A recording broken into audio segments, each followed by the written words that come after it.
आशा करता हूं आप सब बहुत अच्छे होंगे। मेरा नाम है सिद्धांत अग्निहोत्री। पेन किधर गया?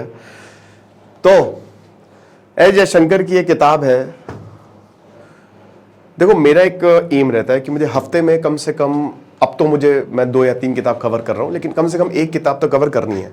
आप भी एक ऐसा कुछ बना लो कि हफ्ते में 1, या चलो अगर आप बिजी हो तो 2 हफ्ते में, क्योंकि किताबें सबसे ज्यादा अगर आपको कोई ज्ञानी बनाता है तो किताबें ही बनाती हैं। तो अभी तो मैं ये किताब पढ़ रहा था, ठीक है, पढ़ क्या रहा, खत्म कर लिया, बट 1-2 चैप्टर्स मुझे बड़े अच्छे लगे इसके। अच्छी किताब है, बहुत अच्छी तो मैं नहीं बोलूंगा, ठीक है, अच्छी किताब है।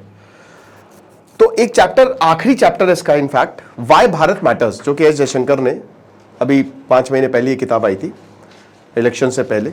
जाहिर सी बात है भाई, देखिए अब एस जयशंकर मंत्री हैं तो उन्होंने पिछले 10 साल के कार्यकाल के बारे में काफी कुछ लिखा है। हम उस पर नहीं जाएंगे फिलहाल, पॉलिटिकल नहीं करेंगे हम, लेकिन हाँ कुछ चीजें बहुत ज्यादा जरूरी हैं जो आपको समझनी है। दुनिया के लिए आखिरकार भारत मैटर क्यों करता है, वेरी इंपॉर्टेंट। वो क्या चीजें हैं जो एस जयशंकर बताते हैं। मैं पॉइंट्स लूंगा और फिर उसके बाद इसको एलैबोरेट करूंगा। चलिए, और बाकी अगर आपको और कोई किताब चाहिए, मतलब चाहते हैं कि मैं उस किताब का रिव्यू करूं या, तो बताइए कमेंट बॉक्स में। अभी फिलहाल मैं यहाँ पे चाणक्य ये मैं ऑलरेडी पढ़ चुका हूँ, राधा कृष्ण पिल्लई की, तो इस किताब को भी मैं शुरू करने वाला हूँ। ओके, तो क्या है कि साइकोलॉजी ऑफ अट्रैक्शन, हर कोई चाहता है हम ज्यादा, हद से ज्यादा अट्रैक्टिव लगे। लेकिन ये देखिए, जो बड़े लोग हैं वो अट्रैक्टिव इसलिए लगते हैं क्योंकि उनके पास पैसा है, 1-1 लाख रुपए, 10-10 लाख रुपए देके पर्सनल मेंटोर्स रखते हैं। तो हमारा भी बस यही एक इनिशिएटिव है कि आप जितना ज्यादा हो सके अट्रैक्टिव लगें। तो साइकोलॉजिस्ट डॉक्टर मयूरिका दास आपको ये बताएंगे सिर्फ 280 रुपए में, राइट? 20 घंटे की क्लास, 20 आवर्स, ये सारी चीजें हमको हर कोई रिजेक्ट करके जाता है। गेम ऑफ लव में आप जीत जाओगे। ऐप को डाउनलोड करो वरना वेबसाइट विजिट करो। 29 सितंबर से क्लास शुरू होंगी, लाइव क्लासेस है ये, राइट? 6 महीने की वैलिडिटी आपकी 29 सितंबर से ही काउंट होगी। अट्रैक्शन कूपन कोड यूज करें क्योंकि कूपन कोड लगभग अब खत्म हो गए हैं, आपको और 30% ऑफ मिल जाएगा। चलिए, तो शुरुआत करते हैं। तो हम पहले मैप खोल लेते हैं वर्ल्ड का, दुनिया का। इस कंटेक्स्ट में अगर आप देखोगे, एक्चुअली इस यहां पे जयशंकर बता रहे हैं कि जो इंडिया है, पूरी दुनिया को उन्होंने लिया है कि अफ्रीका के कंटेक्स्ट में, अमेरिका के कंटेक्स्ट में, एशिया के कंटेक्स्ट में कितना ज्यादा जरूरी है इंडिया भारत, है ना? तो शुरुआत की है चंद्रयान, हमारी उपलब्धियों से। जो चंद्रयान 3 गया, अब तो चंद्रयान 4 की बारी है। वीनस पे हम और चंद्रयान 4 दोनों ही 2028 में हम मिशन भेजेंगे। इस बार चंद्रयान सैंपल कलेक्ट करके भारत भी लेकर आएगा, बहुत अच्छी बात है, वेरी गुड। तो चंद्रयान 3 के बारे में बात की है। G20 समिट जो न्यू दिल्ली में हुई उसके बारे में बात की है। हमने एक वैक्सीन मैत्री, उन लोगों को वैक्सीन दी, उन देशों को वैक्सीन दी जो अफोर्ड नहीं कर सकते। इससे यह पता लगता है कि भारत, ये 3 इंसिडेंट, भारत बहुत मैटर करता है। फिर उसके बाद रामायण अभी मैंने पूरी पढ़ाई है, ठीक है, सी राजगोपालाचारी की, तो वो लेक्चर्स अवेलेबल हैं। 10 लेक्चर की सीरीज है, पूरी रामायण मैंने कवर की है। तो एस जयशंकर रामायण का एक प्रसंग देते हैं हनुमान जी का। भारत जो है वो हनुमान है। हनुमान जी बहुत ताकतवर थे, उनकी ताकत बांध दी गई थी, वो इतने ज्यादा ताकतवर थे। कहते हैं ना कि हनुमान जी और रावण की ताकत सेम थी, ठीक है। हनुमान जी हालांकि रावण से ज्यादा ताकतवर थे, लेकिन प्रवृत्ति अलग था, नेचर अलग था दोनों का, ठीक है ना। रावण अपनी ताकत को कंट्रोल नहीं कर पाया, हनुमान जी ने कंट्रोल कर लिया। तो हनुमान जी जो है उनकी ताकत बांध दी गई, लेकिन फिर बाद में उनकी ताकत जब खुली तो उन्होंने पूरा पासा ही पलट दिया। रामायण हनुमान के बिना अधूरी है। ऐसा ही भारत के साथ है। भारत एक बहुत ही ताकतवर देश, लेकिन उसकी ताकतें बांध दी गई। लेकिन अब धीमे धीमे भारत अपनी वापस से ताकत दिखा रहा है पूरी दुनिया को। जब भी जरूरत पड़ती है, हनुमान जी थे रामायण में राम जी के लिए, वैसे ही भारत है। जब भी जरूरत पड़ती है हम सबसे आगे होते हैं। पूरी दुनिया में सिर्फ एक ऐसा देश है भारत जो धर्म को फॉलो करता है। डॉक्टर जाकिर नायक भारत आएंगे तो पकड़ लिए जाएंगे, लेकिन वो पता क्या कहते हैं, उनकी स्पीचेस मैंने सुनी है, मैं डिबेट करना चाहूंगा उनसे, बहुत तगड़ी, ठीक है, लेकिन बहुत हद तक मुझे काफी रेडिकल आदमी वो लगते हैं, ठीक है, बहुत ज्यादा रेडिकलाइज। बट उनमें एक चीज बोली कि इंडिया सबसे शानदार देश है, सबसे शानदार। नॉन मुस्लिम्स के लिए भारत सबसे बेहतरीन देश है। क्यों? क्योंकि हम सेक्युलर हैं। हमने समय समय पर ऐतिहासिक तौर पे सबको वेलकम किया है, यह भारत की महानता है। कहीं पे अगर हमको प्रॉब्लम है, चलो भारत, कहीं पे हम काटे जा रहे, चलो भारत।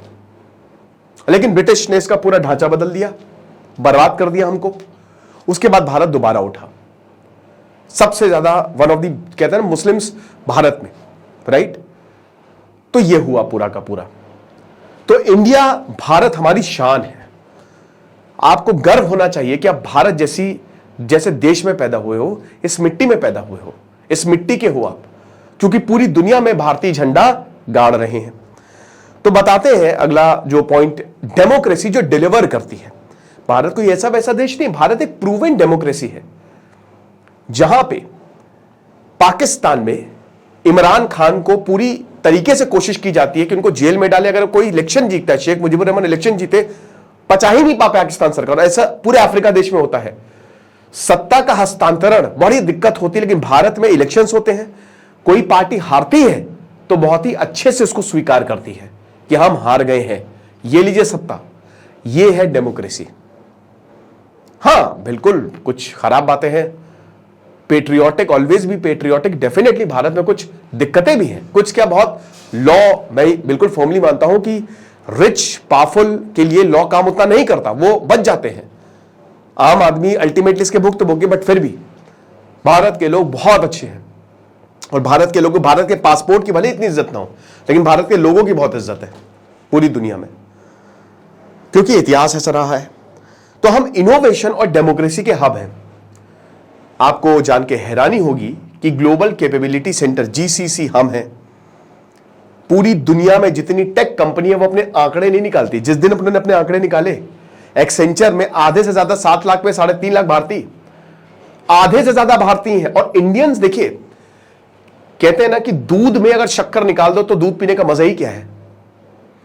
तो हम वो शक्कर हैं। 45 लाख भारतीय अमेरिका में, लेकिन वो जो 45 लाख अमेरिकन है ना, भारत इंडियन अमेरिकन है, वो वहां की इकोनॉमी में कंट्रीब्यूट करते हैं। Kamala Harris might become the president of America. तो ये है भारत की ताकत। हर बड़ी कंपनी में भारत शीर्ष पर। क्यों? इस महान मिट्टी से जो हम निकले हैं। तो इसीलिए इंडिया मैटर्स। भले ही इस बात का दुख है कि ब्रेन ड्रेन हो रहा है, भारत में यही लोग वापस नहीं आ रहे हैं, वहीं पे ही डेवलप कर रहे हैं, बट जो भी है इंडियंस है ना, हमको इस बात की खुशी होनी चाहिए। वो चलो, अगर मान लीजिए कोई गांव का लड़का है, अगर सुंदर पिक्चर उसको इंस्पायर कर रहे हैं तो क्या ही बुरा है इसमें, कोई बुराई नहीं है, राइट। तो भारत खुद के लोगों के लिए तो बहुत ही मैटर करता है। इतिहास याद रखिएगा, हम जब भी बटे हैं तब हम कटे हैं। तो एस जयशंकर यहां पे बोलते हैं कि हमेशा हमको याद रखना है कि बहुत सारी बाहरी ताकतें हमको तोड़ने की भी कोशिश कर रही हैं। चाइना, अमेरिका भी कुछ चीजों में दोगला है, अमेरिका, पाकिस्तान, बहुत सारे ऐसे खालिस्तानी नक्सलिज्म, ऐसी बाहर से फंडिंग आ रही है। भारत अकेला हो गया है। श्रीलंका तक में कम्युनिस्ट सरकार आ गई, क्या करे सारे देश। श्रीलंका, साउथ ईस्ट एशिया तो हमारे यहां से गया, south Asia, China, Nepal, Pakistan, Afghanistan, Sri Lanka, लेकिन भारत ही में उनको उम्मीद दिखती है। पाकिस्तान ने ढोल पीटा, 2021 में तालिबान आया, अब क्या हो रहा है? भारत से इतना प्यार करता है तालिबान कि हम क्या ही बताएं। अफगानी ही भारत से बहुत प्यार करते हैं। ईरान जाइए, वहां से आपके पैसे नहीं लेंगे। सेलिब्रिटी ट्रीटमेंट, चाइना में भी बहुत अच्छा ट्रीटमेंट होता है इंडियंस के साथ। That is the power. लेकिन हमको इन बाहरी ताकतों को रोकना पड़ेगा जो भारत को तोड़ने की कोशिश कर रहे हैं, क्योंकि Bharat represents the sixth of humanity. Bharat इंसानियत को दर्शाता है, ठीक है। भारत वो सिविलाइजेशन है जो अभी तक सरवाइव किया है। 5,500 सालों का इतिहास रहा है हमारा, और हम अभी तक सरवाइव किए हैं, हम अभी तक झेल रहे हैं, और हम टूटे नहीं, हम एक हैं। अखंड भारत क्यों, कोई बात नहीं, अखंड भारत ना हो सका, लेकिन 10 से 15% ही भारत का लैंड मास टूटा है, बाकी हम अभी भी एक हैं। भारत से सारे धर्म निकले। कहते हैं जीसस क्राइस्ट के लिए, अब देखिए ये डॉक्यूमेंटेड नहीं है, लेकिन कुछ लोग ये भी कहते हैं कि जीसस क्राइस्ट के 20 के सालों का कुछ पता नहीं है, और कहते हैं वो भारत आए थे, यहां से धर्म सीख के गए, ऐसा कहते हैं। ओशो ने तो अपनी किताब में लिखा है ये बात, संभोग से समाधि तक मैं पढ़ रहा था, उन्होंने लिखा है कि जीसस की कब्र, जीसस की जो ग्रेव है वो पहलगांव कश्मीर में है। ओशो लिखते हैं अपनी उसमें, सॉरी, एक अनोखा गुरु जो मैं पढ़ रहा था। तो इंडिया जो है वो धर्म, आप ये समझिए कि इंडिया कितना महान है। नालंदा से लेकर तक्षशिला तक हमारे पास थी। नालंदा में उस समय दुनिया के, जैसे आज ऑक्सफोर्ड यूनिवर्सिटी है, वैसे उस समय नालंदा थी। जब यूरोपियंस अपनी चड्डियों में थे तो हम सिविलाइज्ड हो चुके थे। लेकिन वही है, जब जब हम बटे हैं तब तक हम कटे हैं। तो हमको बटना नहीं है, जब जब बटोगे तब तक पिटोगे। It is as simple as that. Size and population definitely एक बहुत बड़ा एक फैक्टर है। भारत की ज्योग्राफी ऐसी है, तीनों तरफ से समुद्र है, नदियां हैं, जमीन है, हमारे पास ढेरों जमीन है।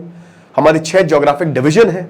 फिजियोग्राफिक डिवीजन जो भारत को बहुत ही एक महान देश बनाता है। भारत की ज्योग्राफी, हिमालय अगर नहीं होता तो भारत एक बंजर जमीन होता। आप कोई भी देश उठा के देख लो, एक्सेप्ट फॉर यूएसए, इसीलिए वो सुपर पावर है। कोई भी देश उठा के देख लो, that country is not perfect. लेकिन भारत ज्योग्राफी के हिसाब से एकदम परफेक्ट है। इंडिया एकदम परफेक्ट है, तीनों तरफ से समुद्र है, जो कि भारत को ज्योग्राफिकल एडवांटेज बहुत ही देता है। ठीक है, अब जाहिर सी बात है कि रीबैलेंसिंग करनी है। चाइना रिवाइव किया है ग्लोबल साउथ में, जैसे भारत लेट हो जाता है। वियतनाम एक पावर बन के उभरा। हमारे पास एक बहुत ही बढ़िया मौका था कोविड के बाद कि हम सप्लाई चेन में, क्योंकि चाइना वहां से हटा 2016 के बाद, किताब में ही लिखा है, तो हटा वहां से लेबर मार्केट, वियतनाम उसके पेड़ा खा गया और हमको कुछ नहीं मिला। तो ये हमको समझना पड़ेगा, सही समय पे सही opportunity is very important. Health, immunisation, gender gaps, educational access, coverage, skills, innovation, ये सब इंपॉर्टेंट है। और जब तक एम्प्लॉयमेंट के लिए शानदार अपॉर्चुनिटीज जब तक हम नहीं करेंगे तब तक नहीं होगा। अब एस जयशंकर कहते हैं 2014 के बाद से ही हुआ है, लेकिन मैं बहुत ज्यादा इस पर एग्री नहीं करता। जाहिर सी बात है, देखिए नरेंद्र मोदी की फॉरेन पॉलिसी बहुत तगड़ी रही है, इसमें कोई दो राय नहीं है। एस जयशंकर जैसा इंसान किसी के पास हो तो उसकी फॉरेन पॉलिसी अच्छी होगी ही होगी। ठीक है, ये सही है। लेकिन हां, 2014 के बाद से अब देखिए, ये किताब वही मैं बता रहा हूं कि उस पर्सपेक्टिव से भी लिखी गई है कि उनको पिछले 10 सालों को भी ग्लोरीफाई करना है। लेकिन हम उसको अगर साइड में रखें तो इस समय इंडिया का दबदबा है पूरी दुनिया में, ये बात बिल्कुल सच है। राइट, हमने काफी इनोवेटिव अप्रोच किए। हालांकि आधार यहां पे सैम पित्रोदा और बाकी नंदन नीलकनी, उन्होंने इसको जन्म दिया, बट जैम ट्रिनिटी ये प्रोजेक्ट आज हर किसी के पास, 100 करोड़ से ज्यादा लोगों के पास आज मोबाइल है, इंटरनेट कनेक्शन, और उनके जो आधार, जनधन 50 करोड़ के आसपास है जनधन अकाउंट, आप समझ रहे, उसमें ज्यादातर वुमेन्स है। तो आपका आधार बैंक अकाउंट मोबाइल से कनेक्टेड है, बहुत आसान है। अब आपको कुछ नहीं करना है, सिर्फ आपको 12 अंक का आधार नंबर देना है, आपका काम हो जाएगा। तो ये एक इनोवेशन है ये, क्योंकि देखिए हम हमेशा ये भूल जाते हैं, Bharat is that capital of the world, Bharat is that this capital of the world, India has diabetes, India have cancer, but we tend to forget we are 140 crore. 10 Europe आ जाए इतने में, समझ रहे हो? So don't forget that. उस हिसाब से अगर हम हैं और हम अपने आप को एफिशिएंटली मैनेज कर रहे तो बहुत अच्छी बात है। लेकिन मैंने जैसा कि बताया कि कमियां भी हैं, ऐसा नहीं है। तो बहुत सारी ऐसी चीजें, जैसे अब डिजिटल इंडिया हो गया, जैसे भारत लगातार डिजिटल जा रहा है, जो कि अच्छी बात है। ठीक है, डेमोक्रेटिक ट्रेडिशंस हमारे अंदर डीपली रूटेड है। राइट, कई बार जैसे वेस्ट है, जब हम 1947 में आजाद हुए, वेस्ट ने कहा मिलिट्री रूल लगा दो, ये था। पाकिस्तान ने ऐसा किया, डेमोक्रेसी वहां मजाक बन के लग गई। वेस्ट का तो ये मानना था कि भारत कभी चलेगा ही नहीं, इतने अलग अलग मतलब पार्ट्स, अलग लैंग्वेज, लेकिन हम चले, हम बहुत अच्छे से चले, क्योंकि वो भूल गए थे कि हम है कौन। राइट, लेकिन अब वही है, प्लूरलिज्म एक बहुत इंपॉर्टेंट रोल प्ले किया भारत के ग्रोथ में। जिस तरीके से यूएई में हम देखते हैं कि इंडियंस हैं और यूएई ने इंडियंस को वेलकम किया है कि आप आ जाइए, कोई दिक्कत नहीं है, यहां पे रहिए और हमको डेवलप करिए, उसी तरीके से भारत है। जब तक हम काम पे फोकस करेंगे कोई दिक्कत नहीं है। कोई धर्म, रंग, भेद, इन सबसे ऊपर उठ के कौन ग्रो कर सकता है, कौन ग्रो करवा सकता है, ये इंडिया में हमको देखने को मिलता है। एक आध इंसिडेंट हमेशा होते हैं। Talent, it is very important, लेकिन टैलेंट का जरूरी है कि वो कैपेबिलिटी में ट्रांसलेट हो। एग्जाम्पल के तौर पे मान लीजिए कि एक लड़का है, वो पंचर बनाता है, उसकी मैथ्स बहुत अच्छी है, और अगर मैं उसको पढ़ाऊं तो शायद वो एक कमाल का इंजीनियर बन जाए, वो भारत की सारी प्रॉब्लम सॉल्व कर दे, वो एक फेसबुक जैसा प्लेटफॉर्म बना दे, बट उसके अंदर टैलेंट है। अब उसकी टैलेंट कभी भी कैपेबिलिटी में कन्वर्ट नहीं होगा जब तक उसको सही दिशा नहीं दी जाए, वरना वो जिंदगी भर ह्यूमन रिसोर्सेस को यूज करना बहुत ज्यादा जरूरी है। इंडिया में यंगेस्ट पॉपुलेशन है, आपको पता है भारत में सबसे यंग स्टेट बिहार है, 22 साल एवरेज है, भारत की एवरेज 28 साल, 14 करोड़ लोग। हंगरी और बिहार एक समान ज्योग्राफी, मतलब जो उनका एरिया है, हंगरी की पॉपुलेशन 98 लाख है, बिहार की 14 करोड़ है। आप समझ रहे हो इसका मतलब क्या है? ह्यूमन रिसोर्सेज को हमको मैनेज करना, उनको यूज करना है, क्योंकि इस समय देश बूढ़े होते जा रहे हैं, चाहे इटली हो, रशिया हो, चाइना हो, जापान हो, देश बूढ़े हो रहे हैं, और ये इंडिया के पास एक बहुत बड़ा मौका है। इसीलिए नो वंडर क्यों पूरी दुनिया में भारतीय झंडा लहरा रहे। अफ्रीका में जाइए, चाइना वाइना नहीं, इंडियन, सारे बड़े बिजनेस इंडियंस के पास है अफ्रीका में, पूरे Africa, whole of Africa Indians own करते हैं। ये हिसाब किताब है। Chemicals, textiles, electronic, hardware, semiconductors, pharmaceutical, इन सब जगह हमने महारत हासिल की। फार्मास्यूटिकल में हम नंबर 1 बने। इलेक्ट्रॉनिक्स की बात करते हैं, सेमीकंडक्टर, हमने अभी अमेरिका भी क्वाड समिट हुई तो हमने अमेरिका के साथ ट्रीटी साइन की, ये अच्छा है। एप्पल ने यहां पे अपने सेंटर लगाया, एप्पल प्रोडक्ट्स, आईफोन 16 के लिए। भैया कहां मुझे गरीबी, देखिए गरीबी तो है, 2 भारत बसते हैं, टेरा टू इंडिया, ये बिल्कुल सही बात है, लेकिन एप्पल के लिए इतनी भीड़ की भैया क्या बताएं कि भैया ये तो कमाल ही हो गया, ये चीज है। अभी इस समय लगभग 3 करोड़ 20 लाख इंडियन नेशनल्स, इनके पास persons of Indian origin card है, बाहर काम कर रही है, और ये सब के सब टैलेंटेड जबरदस्त लोग। अमेरिका में 45 लाख लोग रहते हैं, गल्फ में भी लगभग 5 लाख से ज्यादा नहीं, 90 लाख लोग रहते हैं पूरी गल्फ कंट्रीज में बात करें। UK, Canada, South Africa, Australia 50 lakh plus. So Indians global होते जा रहे हैं, और बताना हायर स्किल की वजह से भी इंडियंस को हर कोई जो है वो एम्प्लॉय करता है। इजराइल में प्रॉब्लम हुई, इंडिया से लेबर मांगे कि इंडियंस लेबर चाहिए हमको। आप देख रहे हैं, बाकायदा नोटिफिकेशन निकाली एनएसडीसी ने। ऑस्ट्रेलिया, पुर्तगाल, इन सब के साथ भी हमने एग्रीमेंट जो है वो साइन किए हैं, ठीक है। Germany, Japan, UK, Italy, France, इन सब के साथ हमने एग्रीमेंट साइन किए हैं कि लगातार हम आपको सप्लाई करते रहेंगे, कुछ ना कुछ तो सप्लाई करेंगे। ये हमारी ग्रोइंग पावर है। डिफेंस में बात करें तो अब हम अपनी अग्नि मिसाइल दूसरों को दे रहे हैं, बहुत जल्द फिलीपींस को, उसके बाद फिर और देशों को मिलेगी, राइट। अब जाहिर सी बात है कि जब इंडियंस इतनी जगह है तो कई बार प्रॉब्लम आ जाती है। अफगानिस्तान में इंडियंस फंसे, सूडान में इंडियंस फंसे, अभी यूक्रेन में देखा ऑपरेशन गंगा चलाया गया। इजराइल में, सूडान में, यूक्रेन में अलग अलग मिशन चलाए गए। येमेन कॉन्फ्लिक्ट में, हर जगह हमने उनको बाहर निकाला। और अफगानिस्तान में तो कुछ ऐसा था कि बहुत लोग वहां के लोगों को भी ले आए कि चलो आप भी आ जाओ, ये चीज है। सबसे बड़ी बात यह है कि भारत एक्सपैंड करना है, लेकिन इंडिया के साथ एक दिक्कत है, कनेक्टिविटी चाहिए गुरु। जैसे चाइना सीपेक बना रहा है, बीआरआई बना रहा है, तुम कनेक्टिविटी कहां से दोगे? कनेक्टिविटी चाहिए। अब भारत को सेंट्रल एशियन रीजन, ये आप देख रहे हो ना, यहां पे कनेक्टिविटी चाहिए, बट इधर पाकिस्तान बैठा है। पीओके से होके, अगर पीओके हमारे पास होता कश्मीर का ही देते तो प्रॉब्लम थी नहीं। और चाइना कभी वो देगा नहीं, क्योंकि चाइना का पीओके में इन्वेस्टमेंट है, और यहां पे कासगर प्रोविंस है, शिनजियांग, जहां से चाइना पूरे अपने रिसोर्सेज निकालता है। तो कनेक्टिविटी कैसे करें? लेकिन जाहिर सी बात है कि भारत इसमें भी काफी ज्यादा काम कर रहा है। पीपल टू पीपल, लोगों को वहां पे भेज रहा है। इजराइल आज इतना ताकतवर क्यों है? कैसे फिलिस्तीन पे कब्जा किया? लोगों को भेजा।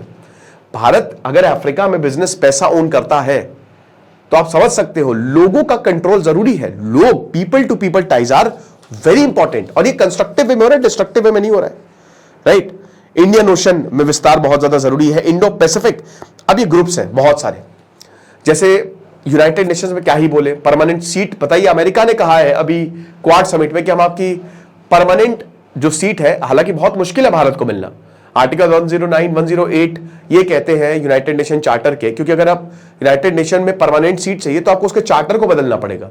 तो उसमें सारे के सारे जो परमानेंट मेंबर्स हैं, P5 मेंबर्स हैं, उनको एग्री करना पड़ेगा। बट चाइना कभी एग्री नहीं करेगा, लेकिन बोलना ही बहुत बड़ी बात है, राइट। डेफिनेटली जब पार्टीशन हुआ तो हमारे हाथ से बांग्लादेश गया, पाकिस्तान गया। अगर वो हमारे साथ होते आज, और एक ना एक दिन मुझे ऐसा लगता है कि जरूर ऐसा दिन आएगा जब हम शायद विस्तार करेंगे, 110% होगा ऐसा। लेकिन अगर हम होते तो फिर शायद हमको कोई नहीं हरा सकता, क्योंकि हमारे पास कनेक्टिविटी होती। और पाकिस्तान और बांग्लादेश की आज बुरी हालत है, उनकी हालत कभी ऐसी नहीं होती, है ना, ये चीज है। तो डेफिनेटली जब हम डिवाइड हुए तो हमारा स्टेचर कम हुआ, हमारा साइज कम हुआ, लेकिन हमको ये समझना पड़ेगा कि हम इसको भी तोड़ रहे हैं। Indian middle east economic corridor IMEC रुका है इजराइल हमास युद्ध के कारण। भाई सितंबर में हम साइन करके आता है IMEC, यहां से सीधे मुंबई से निकलो अरब, और वहां से रेलवे लाइन बन जाएगी, पूरा यूरोप कनेक्ट। और अक्टूबर में वॉर हो जाता है। वॉर कभी ना कभी तो रुकेगी भाई। अब कितने दिनों तक युद्ध चलेगा? मैक्सिमम टू मैक्सिमम अगले मार्च तक, फिर तो रुकेगा ही ना, फिर तो इसमें काम होगा ही होगा।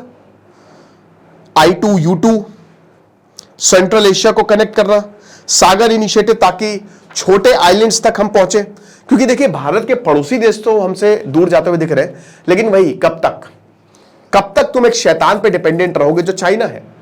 हमको समझना पड़ेगा। एक समय जापान, ऑस्ट्रेलिया, जो क्वाड, अमेरिका, सब भारत के खिलाफ थे। पिछले 25 साल में सब बदल गया, ये सब हमारे साथ आ गए। ऐसे ही सारे देशों के साथ होगा, होना ही है ना। वर्ल्ड वॉर 2 में हमारा पार्टिसिपेशन बहुत जबरदस्त था, क्योंकि हम दुनिया को एक संसार मानते हैं। ब्रिटिश वर्ल्ड वॉर जीता हमारी वजह से, वर्ल्ड वॉर हमने बदला। भाई 10 लाख लोग वर्ल्ड वॉर 2 उससे दुगने, 10 लाख लोग वर्ल्ड वॉर 1 उससे दुगने वर्ल्ड वॉर 2 में। ये हिसाब किताब पीएम मोदी जब भी जाते हैं, जैसे हाइफा हो गया, न्यू चापेले हो गया, वहां पे हमेशा सबसे पहले जो वर्ल्ड वॉर 2 के सैनिक थे उनको श्रद्धांजलि देते हैं। उनकी स्मारक बनी हुई है, नहीं भूलना चाहिए। 25 लाख लोगों ने वर्ल्ड वॉर 2 में आर्म, और ये तो वो लोग हैं जो ब्रिटिश की तरफ से लड़े, जो आजाद हिंद सेना बनाई थी, सुभाष चंद्र बोस, वो तो अलग है, ये चीज है। United nation peace keeping operation में सबसे ज्यादा फौज भारतीय की है। क्राइसिस सिचुएशन आती है तो सबसे पहले इंडिया किधर है? गल्फ, जैसे UAE है, प्राइम मिनिस्टर मीट 30 साल बाद हुई। बहरेन, आप ये देखिए कि सारी इस्लामिक कंट्रीज, नरेंद्र मोदी या जो भी मिनिस्टर जा रहा है या जो भी मंत्री आने वाला होगा उसको बहुत सम्मान दे रही है, हाईएस्ट अवार्ड दे रही है। सऊदी, UAE कह रहा है अरे कश्मीर तुम संभालो, ईरान तक, हालांकि अभी कुछ स्टेटमेंट आए हैं, लेकिन भारत के रिश्ते कमाल है, समझ रहे। सेंट्रल एशियन स्टेट जैसे तुर्कमेनिस्तान, किर्गिस्तान, उन्होंने भी 20 साल वेट किया। ऑस्ट्रेलिया ने 28 साल वेट किया। श्रीलंका, ठीक है, श्रीलंका ने अभी कम्युनिस्ट प्राइम मिनिस्टर आ गए, बट कोई बात नहीं, हमने उनकी मदद की। श्रीलंका बैंकरप्ट हुआ, सबसे पहले भारत आया, ये चीज है। लेकिन वही फिर आता है हमारा टेररिज्म। अब टेररिज्म की बात तो हम कैसे झेल लें?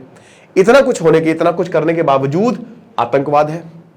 उरी बालाकोट हमने देखा, सर्जिकल स्ट्राइक हुई, बहुत ही, कहते ना कि वो एक बहुत ही गलत उधमपुर अटैक, कैसे हम भूल जाएं? हमारा 2 फ्रंट वॉर की थ्रेट तो है, इधर पाकिस्तान है, उधर चाइना है। We are facing the threat, but इसको हम काउंटर कर रहे हैं अपने हिसाब से। क्वाड एक अच्छा एग्जांपल है। और प्लूरलिज्म जो है, भारत क्यों इतना स्टेबल है? क्योंकि संविधान है। अब की बार 400 पार 240 मिली, यही चीज, इसीलिए डॉक्टर जाकिर नायक कहते हैं कि भारत से बेहतरीन देश कोई है ही नहीं। वो जब भी, वो भले ही कितनी नफरती बातें करे, लेकिन जब भी वो भारत के बात करते तो मेरा मुल्क कहते हैं, कि मैं अपने मुल्क में वापस जाना चाहूंगा, ये चीज है।